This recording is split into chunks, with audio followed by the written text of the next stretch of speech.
Bentahan ng iba't ibang prutas, matumal pa. Pero asahan daw ang malakas na kalakalan habang papalapit ang bagong taon. Sundan sa report ni Jewel Fernandez. Walang pagbabago sa presyo ng mga prutas maliban sa imported na ubas.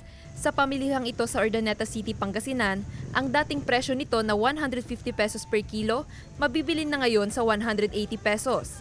Matatag din ang presyo ng iba pang bilog na prutas na patok ngayong holiday season. Ang peras nasa 20 pesos per piece ang presyo depende sa laki. 25 pesos ang Fuji apple, 10 pesos ang pongkan, 50 pesos naman ang kiat-kiat na nakalagay sa net, 3 for 100 ang persimmon, at 25 pesos per piece ang lemon. Matumal pa raw ang bentahan ngayon ayon sa ilang negosyante. Baka po pagkatapos pa ng Christmas, baka 28 pa magiging mabili.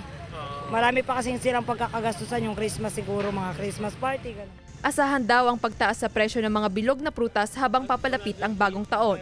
Asahan na po yung may pagtaas naman, mga 28 po ng December, pag malapit na po talaga. Maaga nang bumili ng prutas si Rhea upang may mailagay sa hapagkainan sa kanilang Noche Buena.